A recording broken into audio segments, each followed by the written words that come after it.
Hello, hi, peace be upon you folks. Um, this video, I'm going to talk about a recent event. Many people would have seen it on social media, wherein the Locusts came out at the mosque in Medina and the rain in Mecca, and a lot of people have had their opinions, right? A lot of Christians in particular think that this might be a sign, a judgment against the Muslims.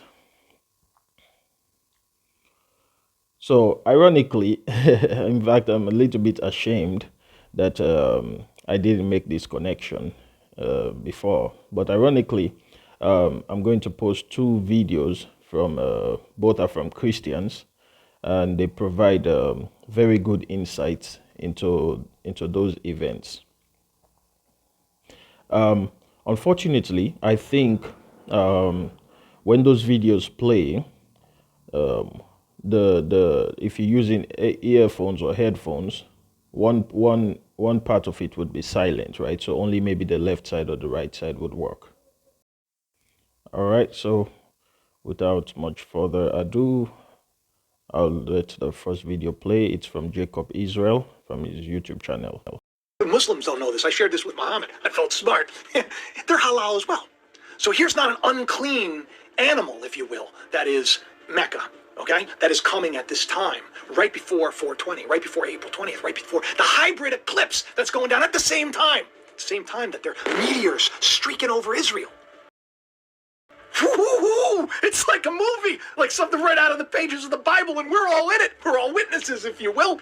So I'm going to give you what I think these locusts represent, because years prior, they had the same thing happen. You'll notice that these things happen in spans of time so that we pay attention to them. But the locusts are mentioned in Surah Al-Qamar, and I'm probably pronouncing it wrong. So forgive me if I just have patience for me. I'm just going to read this to you, because the locusts coming out, it's a symbol of God's coming down. So my point is that in Islam, as well as in Judaism, as well as in Christianity, the sign of judgment is here. It's exciting. The hour has come, is near. The moon has split. The moon has split. And here we're getting a hybrid eclipse with the sun. It's just very cool. And if they see a miracle, this is interesting, because this is kind of a telltale sign about today. And if they see a miracle, like these people, these rebellious people, they turn away and they say, it's passing magic. It's nothing more. And they denied and followed their inclinations. They just followed after their own hearts. That's the people today. That's what they do. But for every matter is a time of settlement. For everything you do, you're going to be judged for it. There's going to be a reason there's going to be a recompense for the things that you do. And that has already come to them of information that in which there is deterrence, extensive wisdom, but warning them does no avail. Basically what he's saying is that the people today, they're not listening. You can give them a sign, you can give them a miracle, they don't care. This is in the Bible too, by the way. When Abraham, right? Abraham was with Christ, with God, and then on the other side of the chasm, the deep chasm, was the man, where Abraham was in the bosom of God after he lived his life. But on the other side was this other guy who was like he was in hell, and there was this chasm that was deep, because the truth is, there is a chasm between carnality and spirituality, divinity, if you will. You cannot have carnality in spirituality. There's no way.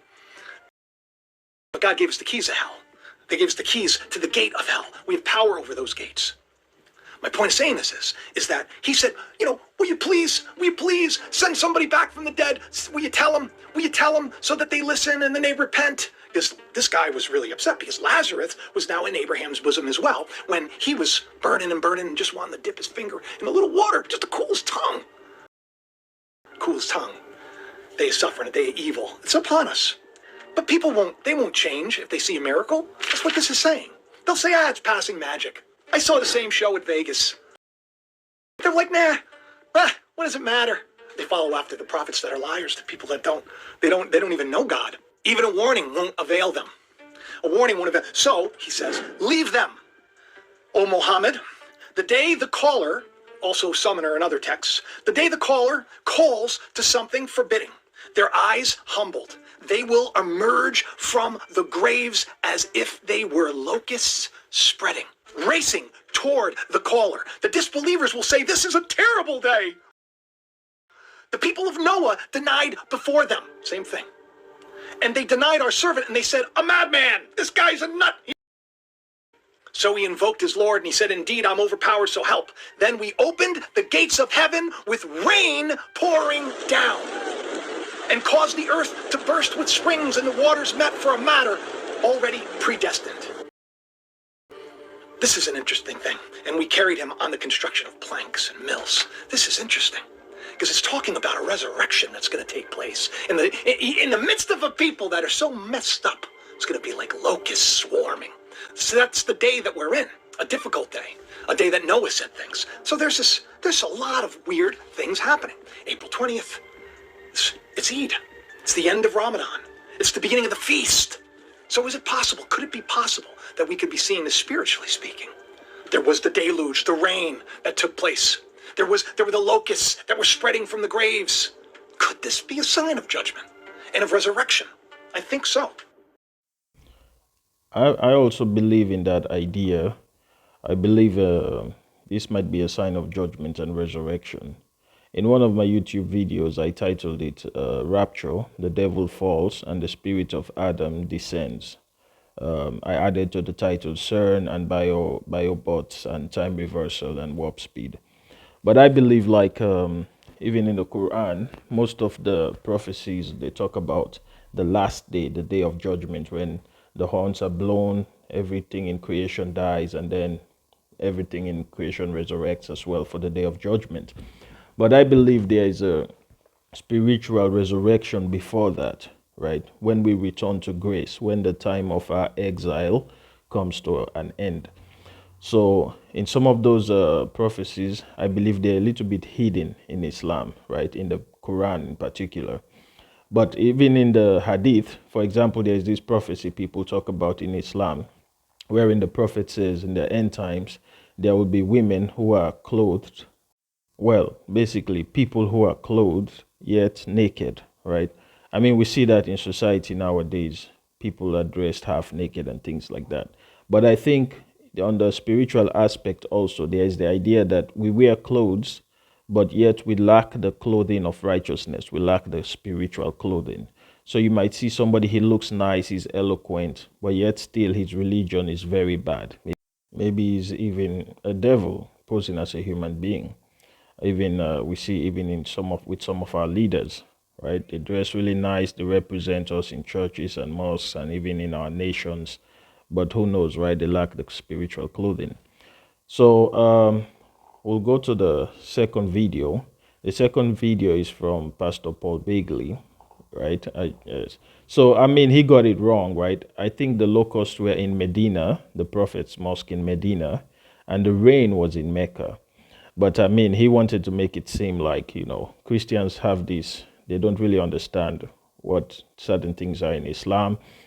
So they have this idea of the black stone. They talk about it, which of course the stone is not needed. The stone was just sent to Abraham to show the location of the house. That is the important, the significance of the black stone. It was just to designate where Abraham, the prophet Abraham, peace be upon him, was to build the Kaaba, the house, right? So, yeah, he wanted to make it seem like it was a judgment on Muslims. But fortunately, Mike from around the world, the intelligence agent, he gets weekly, who comes and talks in his show. And he gives a lot of insightful things. Obviously, I'm a Muslim, so I take everything they say with a grain of salt, right?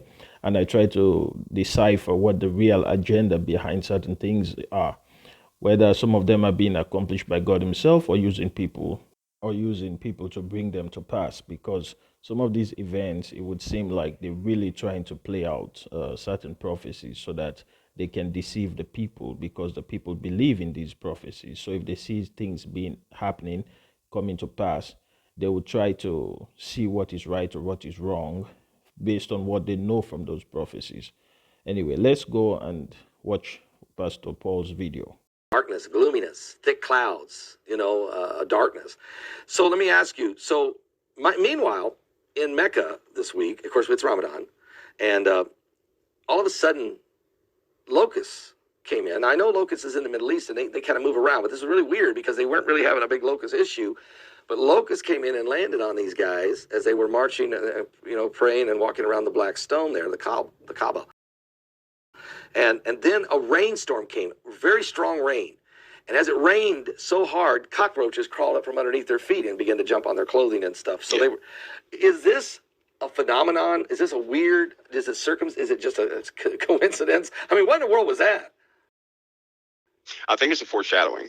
For one, insects are very sensitive to certain things, right? But, even in the Bible, God commands insects, right? He gives a likeness to things he commands insects. And so we have this happening there, especially with the insects coming topside, because it was some beetles associated with that, some meat-eating beetles that were associated with that. Meat-eating? And so something drove insects from deep in the ground to the surface. The same thing that will likely happen in Russia here very soon with part of a water issue they're going to have. All those insects will come topside. And we're going to see a lot more of that in the USA too. Right? Yep. When in the Middle East, it normally stays reasonably dry in those places. For insects to be driven up means that moisture hit a pretty vast radius, right? Which normally does not take place. So that same thing, and what I'm saying, this foreshadowing in the Middle East, and especially with what's going on, with what Turkey is doing and the talks are having, what Saudi Arabia is doing with Jordan, what China is doing with all of them. Right. And we have all these issues happening in the middle of this Ukrainian-Russian conflict, which is Russia and NATO conflict. So we have all these things happening with these foreshadowings taking place. I suspect with the insects and with these clouds, we're going to see that here in the United States. They're going to see it in Bolivia, in Brazil, in all those different places, Venezuela. Africa is also going to have a water problem. They've not dealt with the water they're about to get. There's a new portion of the ocean forming right in the middle of Africa. I know. And it keeps filling up with water. What is that? We're having, How can those are continents that are pulling apart. We have continents actually pulling apart, Pastor Paul. In fact. Yeah, so that's that. I hope the information in those videos was beneficial. There are a lot of things happening around us. We should just try to look for insights. And sometimes the insights will not come from us, but from others. And we should be willing to listen to different people. They might say 50 things that are wrong or nonsense in our perception, right? But maybe they will say one thing that is of really great importance and insightful.